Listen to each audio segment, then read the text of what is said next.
Hello everyone, welcome back to my channel Kids Education. In today's video, I am going to solve the back exercise of the chapter 1, A Surprise of Your Cambridge Connection, Class 5 English Literature book.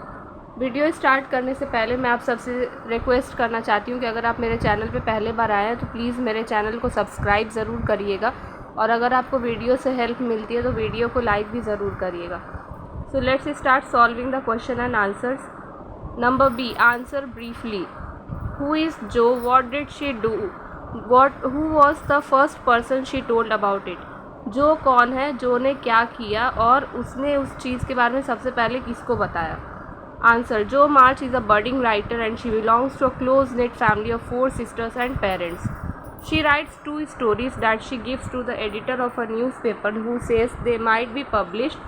The first person she told about it was Laurie, her friend. जो मार्च एक नई writer है और वो 4 बहनों और अपने parents के साथ रहती है.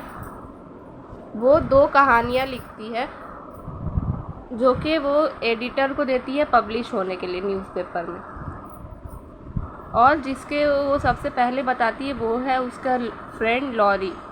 Y did Jo not want to disclose her secret to her family. Jo इस बात को अपने फैमिली को क्यों नहीं बताना चाहती है. Jo did not want to disclose her secret to her family because she did not want any one of his family to be disappointed in case the stories do not get published. Jo इस बात को छुपा कर रखती है अपनी family से क्योंकि वो ये नहीं चाहती कि अगर उसकी कहानियाँ पब्लिश ना हो तो इसकी वजह से कोई भी उसकी फैमिली में दुखी हो जाए. Number 3. How long did Joe have to wait for the final outcome of her venture? जो को कब तक इंतज़ार करना पड़ता है अपने रिज़ल्ट का. जो had to wait for 1 or 2 weeks for the final outcome of her venture. जो को लगभग 1-2 हफ्ते तक इंतज़ार करना पड़ता है कि उसकी रिज़ल्ट आने का, कि उसके स्टोरीज़ पब्लिश होते हैं या नहीं. Number 4. How did Joe's family react to her news? जो की जो फैमिली है वो उस खबर को सुन के कैसे रिएक्ट करती है. Jo's family were delighted especially when she says that she will be paid for her writing. जो की फैमिली बहुत ज़्यादा खुश हो जाती है स्पेशली जब वो ये बताती कि वो जो कहानियाँ लिख रही है इसके लिए उसे पैसे भी मिलेंगे. Number C. Answer in reference to the context. तो अब हमें reference to the context solve करना है. It's like her to come alone but if she has a bad time she will need someone to help her home. ये line आपके chapter में से दिया हुआ है. इसके रिलेटेड कुछ क्वेश्चन आंसर्स अब हम सॉल्व करेंगे. Number A. Who said this and about home. What was the relationship. ये बात किसने किसके बारे में कही और उन दोनों के बीच क्या रिश्ता था. Lorry said this about Jo. Jo was the friend of Laurie. तो लॉरी ने ये बात जो के बारे में कही थी और जो लॉरी की फ्रेंड थी. What did he assume when he saw her. Laurie assume that Jo went to the dentist place. जब लॉरी ने उसे देखा तो उसने क्या समझा था. लॉरी ने जब जो को देखा तो उसे लगा कि वो डेंटिस्ट को दांत दिखाने के लिए आई है. Number C. What's his guess correct. Why not. क्या उसका गेस सही था, क्यों नहीं. No, his guess was incorrect because Jo went to the office of the editor of a news paper.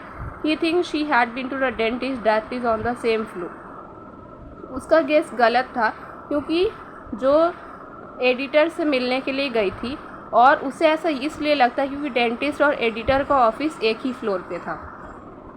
Number 2. What shall we do with that girl. She never will behave like a young lady. Said Meg. तो ये भी line आपके chapter के अंदर से दिया हुआ है. अब इसके रिलेटेड हम क्वेश्चन सॉल्व करेंगे. Number A. Who is Meg. About whom did she say this. Meg कौन है और ये उसने किसके बारे में कहा. Answer. Meg is the sister of Jo. She was saying this about Jo. Meg Jo की बहन है और ये बात वो जो के बारे में कह रही थी. Number B. What was that girl doing that made Meg say this. Meg said this because Jo was behaving queerly. She rushed to the door when the postman rang. She was always making signs to lorry.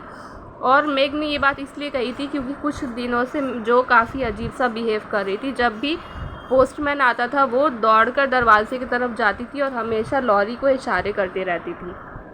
Number C. What things did that girl do which were not ladylike according to mag.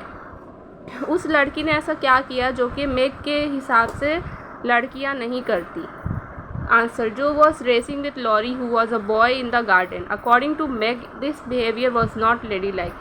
जो lorry के साथ race कर रही थी, जो कि एक लड़का है, और इस चीज़ को देख के मैग ने ये कहा कि वो कभी भी लड़कियों जैसे बिहेव नहीं करती है.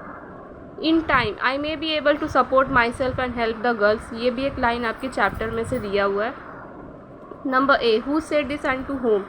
ये बात किसने किससे कही. Jo said this to her family members. ये बात जो ने अपने फैमिली मेम्बर्स को कहा. What is the speaker's plan. Speaker का क्या प्लान था.